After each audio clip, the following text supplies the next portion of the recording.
Hello and welcome back to the Disciples of Zeus podcast. With me, as ever, I have my great co-host Ethan Benstead, and today we're going to be talking about Law 10 from the 48 Laws of Power, which is avoid infection by the unhappy and unlucky. But before we get into that, Ethan, let's hear about your thought of the day, sir. My thought of the day is if you surround yourself where wealthy people would be, chances are that you will yourself become a wealthy person or have a level of influence to be able to become a wealthy person. That is my thought of the day. And James, yours? My thought of the day is building robust systems. So I usually like to do a lot of things like automated and have them sort of done systematically for me.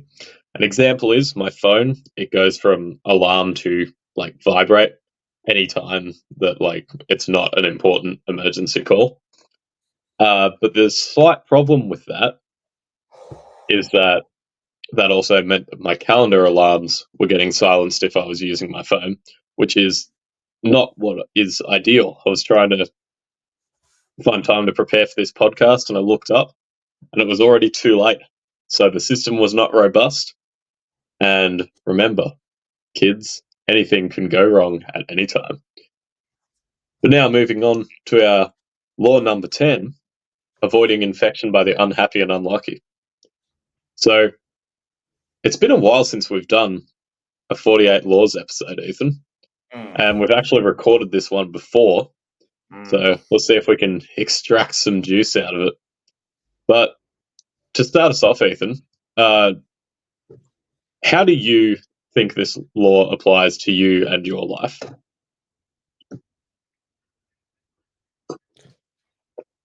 I've been thinking a lot about the 48 Laws of Power. This is going to be a little bit of a sidestep. I'm thinking a lot about the 48 Laws of Power because we haven't done an episode in quite a while. The way, and I understand why people think this is a scary book, because the way that he writes the words makes it seem very, very villainous. But I don't think it can be interpreted like that. Moving back to Law 10. In my life, I've had a lot of people that would be considered as infection, whether they be people that bring me down, people that want to change my life, people that are constantly wanting me to do things that are going to affect my health, and so forth, so forth, so forth. So yeah, I think everyone in their life kind of has, at least at one point in their life, they have someone that brings infection into their life, whether that be a mother, father, sister, brother, a friend. A friend's probably the most common one, where you think they're doing quite well for you, and then in the end, they're just trying to bring you down. So I've experienced infection quite a few times in my life, but I'm assuming you've also felt the same. Yeah, no doubt. It's a common thing, and for a lot of people, it might feel like an unavoidable thing because there's a lot of loneliness going on at the moment, and I haven't really had an issue with that because, I in general prefer being by myself than being with other people. But if you're someone who, I guess, needs to be around other people and all the people around you are bad for you, then that would definitely be something that's, a big struggle and a big step or decision to make. And I think partially, if we can circle back around to your thought of the day about, being in the room with wealthy people and high value people, having that influence, I think that's a nice way to sort of sidestep that loneliness problem that you might face. So you've already told me the story of how you sort of got that advice. Do you want to tell the listeners just quickly? What advice, sorry, regarding the gym and whatnot? Yeah. Yeah. So I met up with a friend of mine last night who I used to work in solar together with. and he goes to this gym where it costs $165 a week just as an entry to get into this gym, which is insane considering I pay like $15 a week to go into my gym. So that's a 10x right there just to like get into the place. However, he was telling me about he's made all of these connections inside of this gym, wealthy business owners, real estate moguls, XYZ, like 25-year-olds are making millions of dollars per year. And because he's grown this sort of connection of people that are around him constantly, he himself has grown a lot more, kind of like opened his eyes a little bit. And now he's making more money than what he was before going to this gym. So it was kind of like what would you say the opposite word to infection is? I know where you're going, I think, but I think that it's still infection, but it becomes a positive infection. So, instead of being infected with unhappiness, unluckiness, misery, all of those things, it actually becomes an infection of happiness, like infectious laughter, infectious success, infectious victory. And that's what I'm on about. And you know what? If someone wants to, cough in my face, but that cough gives me like $1 million, I'll let them, And the thing is that everyone's infecting you, but it's up to you to determine, who's infecting you and how they're infecting you as well. Yeah. I guess in the case with Robert Greene and the way he does this book, it's more about bad infections, right?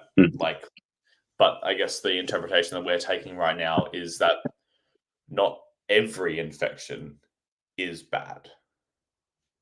Oh. Yeah, for sure.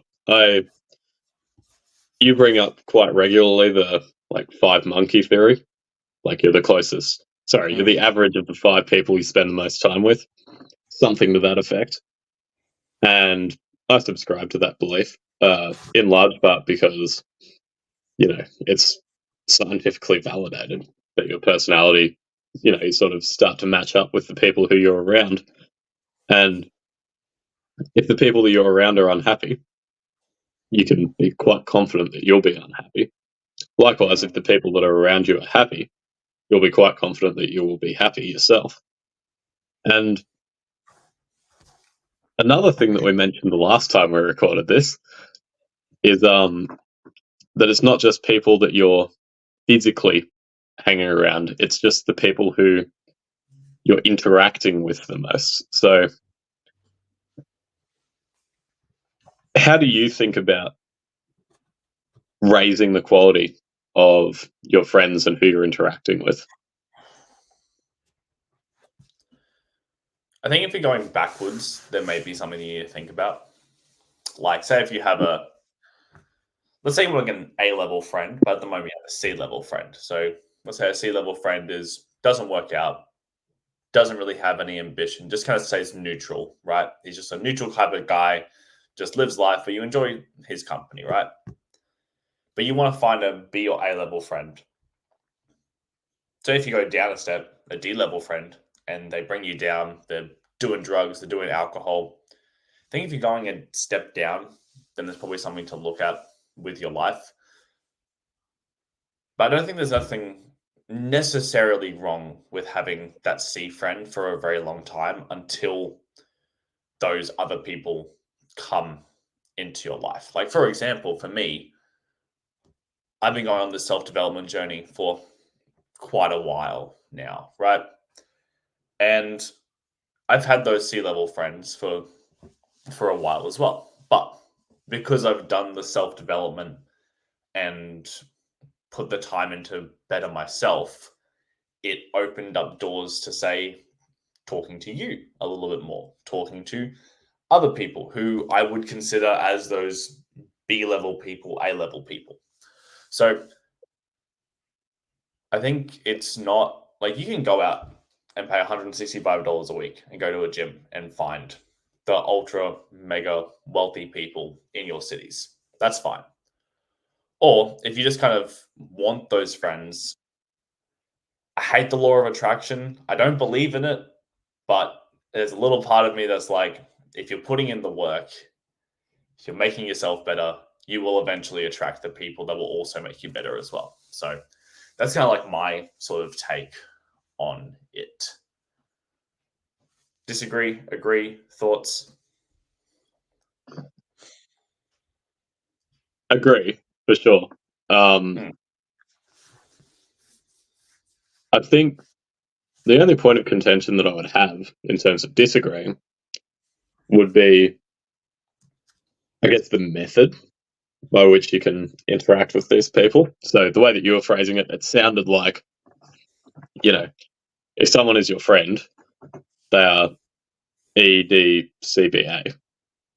But I don't think there's any reason that someone has to be your friend for them to be influencing you as an EDCB or A.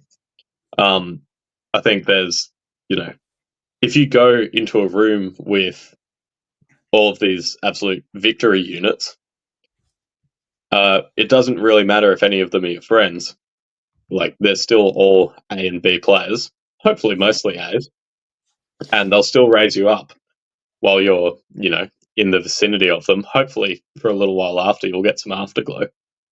Likewise, a lot of influencers that we see around, they're B tier or A tier friends. And even though they're virtual, hopefully some of the stuff that they teach you and tell you will stick with you. And, it's not ideal because it's a parasocial relationship, which means, you know that they exist, but they don't even know that you exist. And so that part of it's not ideal. But another thing that's been a trend recently is turning those parasocial relationships into like the paid community groups, like Skool and such. So since we last recorded this episode, I believe, Alex Hormozy, who's one of our online friends and is a total A tier friend, he started promoting Skool, which is just a platform where you pay money to get access to these communities of people. And I think it's a really good idea. And it's a way of getting that positive infection that we were talking about earlier. But you do have to pay for it. So, Ethan, do you think that, I guess, that online infection is better or worse than an in-person infection? I'm going to go with worse. Only because, on average, humans will spend like 4 hours a day on their phones, right? And it can't just be like that's the average. I'm sure there's other people there that would be spending a lot more time. Is that legit? Yep. Word. Sorry, So please continue. no, you're fine. So, I mean, if you think about it, say on average, someone sleeps for 8 hours a day, then they have 16 hours, right? A quarter of their day is spent on their phone. Let's say for the entire time they're on social media, right? That's a quarter of their day that they're either watching videos or scrolling. Now, it doesn't have to be the same person, but that sort of scrolling is an infection, right? Like, you've got the social media itch. You just want to have that little bit of dopamine, and for 4 hours you're just there scrolling and scrolling and scrolling. The content you're watching may actually be good, I guess you could say. Like, objectively, like if someone saw you watching this shit, you'd be like, oh, okay, he's trying to better himself. But I think the social media infection itself is getting worse and worse because we're in an age of inflation. Depression is high in most areas in Australia, and people just need some sort of escapism, and they just go to their phones because it's the easiest and cheapest way to get dopamine, other than drugs. So I'd say that using your phone is probably worse than actually being around someone, because if you're having a one-on-one, like if you're not stupid and you have some sort of like self-awareness, you should be able to see if someone is better in your life or for worse. But if you're just on your phone for 4 hours a day, just scrolling or watching videos, I don't think it's the content. Because tell me, have you watched a short this morning or a reel or something like that this morning? Negative, sir. Okay, did you I watch I any try to then? stay away from that as much as possible. And the Okay, reason, it's exactly as you're saying. The reason it's that an I do that, yeah, well, it's not even that it's an infection. Like, the only time that I'll actually look at shorts is when they're from my subscription feed. Because, mm, like, outside of that, it's just, can't remember the exact quote, but it's in The Art of War. And Sun Tzu effectively says, fight a battle on many fronts. And the reason is because it's really hard to defend a lot of places at once. And, if every, 60 seconds there's a new random thing that you may or may not like, but that may or may not be good for you as well. It's just like really increasing. I shouldn't call it an attack, but in my head, it is like an actual mental attack, and it's like poison, So every 60 seconds, I scroll and I add just another frontier of attack, assuming that it's not, one of the more and more rare videos that aren't AI generated, aren't like comedy based, aren't like, just mentally stupid. Let's go with. Not that those people are stupid. They're doing a great thing, which is, you know, entertaining the masses, and they're really, really good at what they do. But for who I am, that's just not something that I want to or have an interest in indulging in. Yeah, well, sorry, I'll give I you totally no, no, cut you it's off. fine. I'll give you an example. I was spending some time with some friends like 2 weeks ago, and I saw one of them. We were in a social setting. They're on their phone just scrolling, and I went up to him. I was like, "Hey, man, not the last video you watched. What was the second last video you just watched?" And he was like, I don't know." That's the thing, right? Like, Mm. that's why I'm saying that the social media is a worse type of infection, because Mhm. if we spent time together for 4 hours, I could probably recount what we've done for the last 4 hours. If I'm on my phone scrolling for 4 hours, I couldn't even tell you the last video I watched, let alone the video I watched an hour and a half ago. So that's kind of like my argument towards why the social media part infection is probably worse. Um, Ways to get around that. If you haven't already, and you're like, well, you're thinking back like shit. I have spent a quarter of my day scrolling already today. Put your phone in grayscale mode. That's a big, Mm. it's a big thing there, because you just kind of get bored. Like these these things are amazing. Like the technology behind them is crazy, but when humans are seeing those bright lights all the time, it's your brain's popping off. It's so happy when it's seeing it. If you turn your phone off to grayscale mode, just even for a day, you get so bored from scrolling, and you just put it away and just go and do something else. Like it's such a good hack, such a good tool to use. Or if you don't control yourself, delete the apps. Like if you don't seriously need them, delete the apps. And the apps that you think you do need, keep the phone in grayscale mode, and you'll just be bored out of your mind. But that is a bit of a tangent. I want to ask you a quick question. I think we did do this the last one. Um, have there been times in your life where infection has come in real life and you've had to kind of get rid of it? Yeah, absolutely. I'm certainly no professional at asserting, like, I don't want to hang out with people. But there's actually been a very recent example since we recorded the last episode. There's just a person at my university who's disliked pretty much across the board, and I hadn't had a problem with him. But then, stuff went down a couple of weeks ago. I'm not going to call him out specifically on this podcast, but stuff went down. Super disrespectful. But this guy is like, he's really desperate for friends and to hang out with people. And so, like, even entertaining, like, after this thing went down, he, like, sent a message and he said, like, sorry if I upset you. And I was like, dude, I don't really care that much. But even just entertaining that much, that, I guess, opened a communication channel, if you like.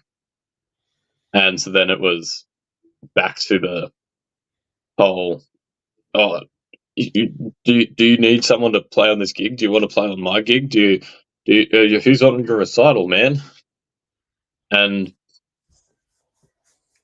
I think, for me, the easiest way to solve the problem is to just ignore it.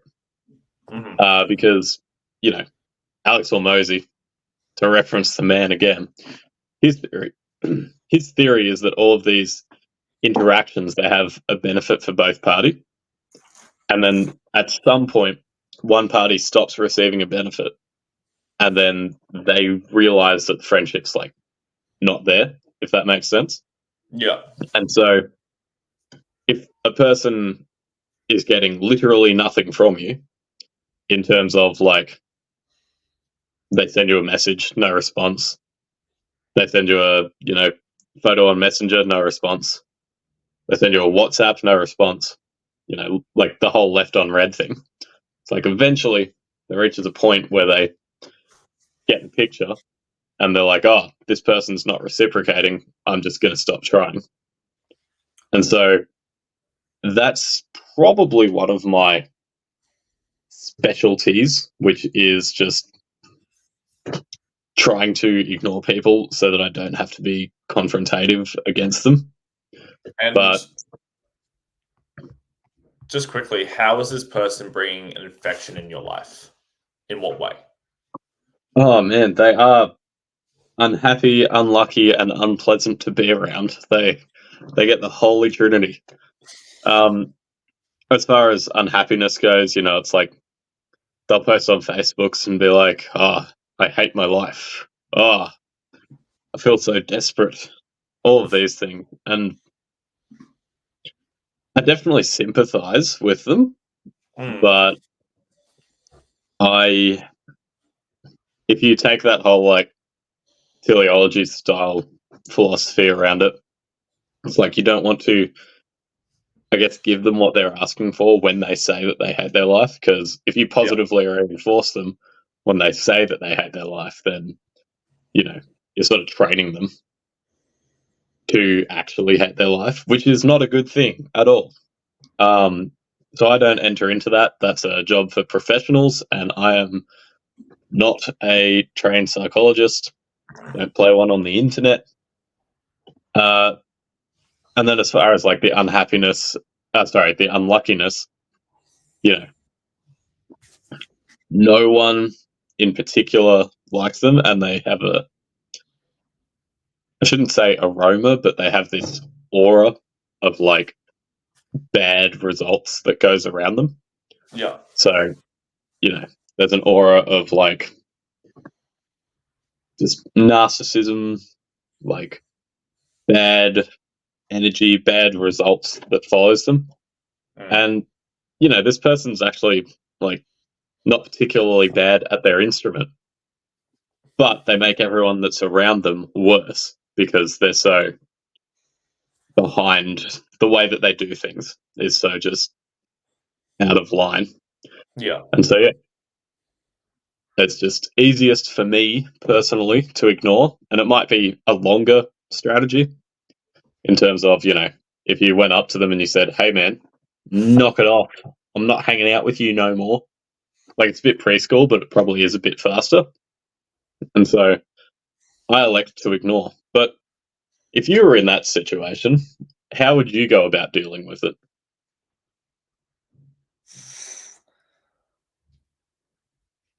I've got two different Or just, answers. yeah. I've got Alex Hormozy, big confidence answer, and then I've got Ethan's strategies to avoid people answer. Let's go Alex, because this is where I want to be. I just blatantly say to the person, I don't want to hang out with you anymore. Because at the end of the day, that person's probably not going to be at my funeral, and I'm not going to care.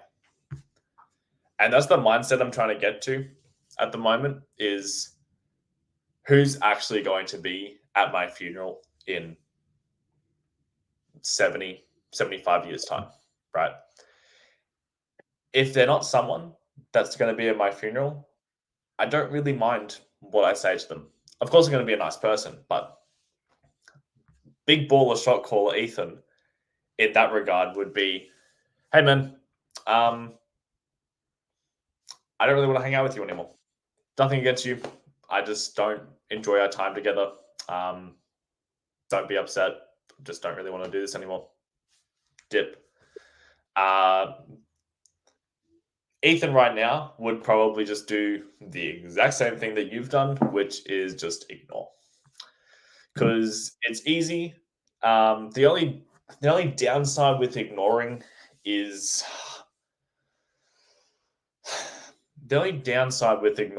that there's always that little part in the back of your head that's like, you're ignoring this person, and it kind of takes away brain power from doing other things.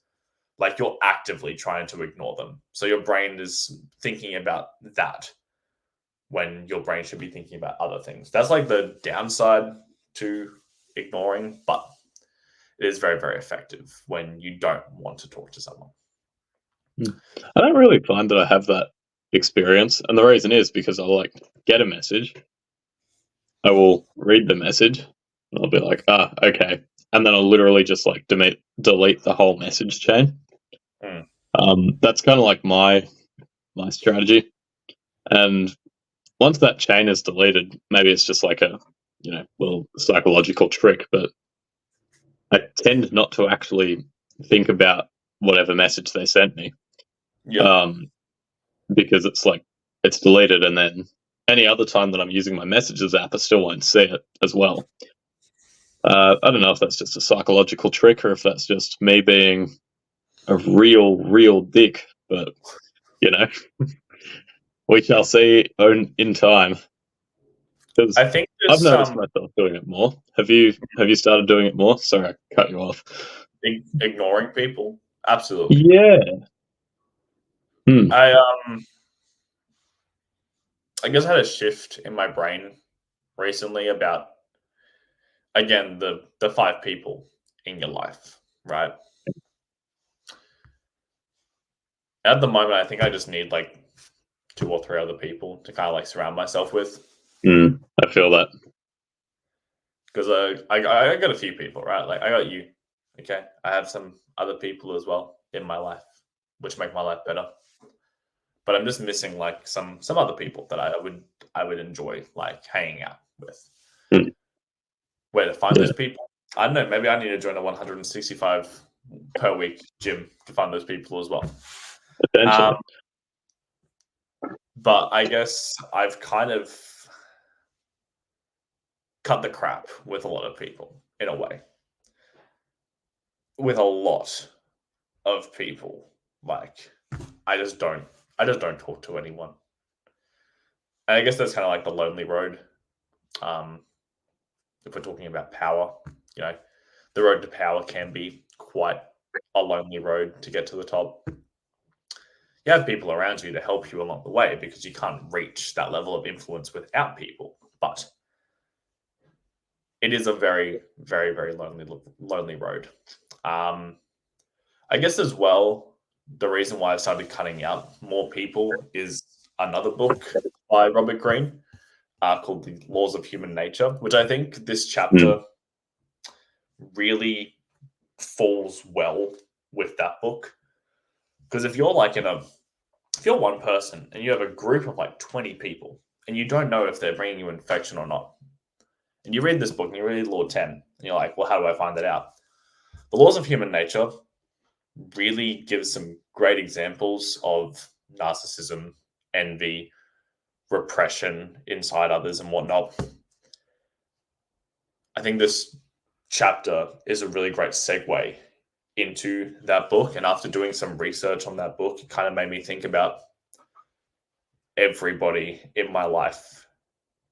And there were some examples there where I couldn't think of some, but there are definitely some examples of envy, narcissism, aggressive people, gender roles and whatnot that I thought, oh, shit, this is someone I have in my life right now. Why have I not noticed that before? And then basically just ignored them and stopped talking to them. So, yeah. Going back to what were we saying? Ideas. Adding more friends. Yeah, adding. I think adding that's more where we friends. left off. Yeah, adding more friends to the circle. I guess it's just kind of like finding ways to get to those friends. Like if you want someone who owns a motorbike shop, go to places where motorbikes, like they have like cars and motorbikes or cars and coffee and whatnot. I'm sure there'll be motorbikes there. If you want someone who owns 10 gyms, go to those gyms. Find the gym owner. Like it's putting yourself there to kind of like surrounding yourself to the people that you want. But I have a question for you, sir. You said you're also looking for 2, maybe 3 people in your life. Who are those 2 or 3 people that you want to incorporate into the 5? I'm sure that, well, having looked at our analytics, the data says that anyone who's listening to this is a man. So, congratulations. And as a man, you would certainly remember in high school the boys' like group. You know, the group of like 5, 6, 7 guys that were both a wretched hive of scum and villainy, and also, when it needed to be, like, they were the group of people. Hey, now we're talking. But they were also like, if it was like an emergency and things needed to be done, it was actually a really productive group. And I've been thinking a lot about sort of recreating that a little bit in my life. And so, yeah, I think the correct number for said boys group chat is 5. That's just because I've been in 5-person groups before, and that seems to be a really stable number. But yeah, so I would love to have this group chat of, you know, like really, as you were grading earlier, you know, a bunch of A players. We might not all be doing the same thing or on. Oh, Oops. Hello. we lost James. Reconnection. Oh, that's all good. We got him back. We're fine. That's live television, baby. No, I think I was last up to talking about adding more people to this, you know, A player team. Well, could be bold of me to assume that I'm an A player. I guess that's up for the other A players to determine if I'm the little runt of the group or if I'm the kingpin A plus, who's to say. But creating that group is something that I'm really, really keen on doing. But yeah, I haven't been. I suppose I know where to start with it. But, you know, like I mentioned earlier, just having that like surface area of places where I can be, let's say, infected, something that I've been thinking about recently. So I think as a result of that, I haven't necessarily been putting myself out there as much as I could with new people, because it's like, they might have like a couple of character traits just from the way that they dress or whatever, that I'm like, oh, this person's probably like this, and then I won't even sort of put myself out there, because I'll just make this bold assumption that's probably wrong. They are, gonna drag me down. But having articulated that out loud, I'm now realizing that is absolutely stupid, and I'm going to train myself out of that. So, thanks, Ethan. Much appreciated. You're welcome, James. I'm always here for you to have some good self-realizations in these episodes. Me too, sir. All right, I think it's almost time for us to recap Law 10. Now, I've just realised about halfway through that at the start of the episode, we didn't actually say what Robert Greene has to say about the law. No, we didn't. So that would be an excellent way to recap. I think. Do you have your book in front of you? I have a website in front of me. I think the best way to recap this is if you want to read what he says about it, and then I'm going to read the reversal. Sounds like a great plan to me, because I love that reversal. Oh, I know you love this reversal. Spoiler for the listeners, there is none. All right. Robert Greene writes, people who are perpetually miserable spread misery like an infection, and they'll drown you in it. Avoid these people like the plague. Conversely, if you associate with happy people, you'll share in the good fortune they attract and spread. Now the reversal? Now, for the reversal, this law admits of no reversal. Its applications is universal. There is nothing to be gained by associating with those who infect you with their misery. There is only power and good fortune to be obtained by associating with the fortunate. Ignore this law at your peril. I think that's a really good way to sum up this law, because if you continue down the path of ignoring this law and keeping an infection there, you're going to wake up one morning and think, shit, I'm 45 and I've done nothing with my life. And I still have these people around me that have caused me misfortune the entire time. I think it's a really good way to just summarize this law and this episode right there. Any final thoughts, James? If someone has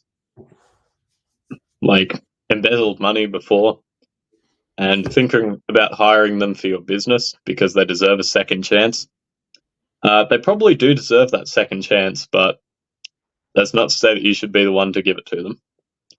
So the best predictor of a person's future behavior is their past behavior. And so people have a track record of being unhappy, unlucky, anything that you don't want in your life. You should, maybe wrongly, but you should usually just assume that they're going to continue on said track. And then, likewise, if someone has a reputation and a track record of being happy, absolute G like us, and a hardworking individual, then you can safely assume that they will continue to do so. And those are my final thoughts. But we do have homework, as always. Part 1 of homework is, like this podcast, subscribe to this podcast so that you can be positively infected with all of our positive ergones that we're going to deliver to you through our phantasmagorical presence and enlightenment. You can tell how happy I am. You can tell how successful I am. We are a go if you subscribe, comment, and like this one. And if you're on Spotify, rate this podcast.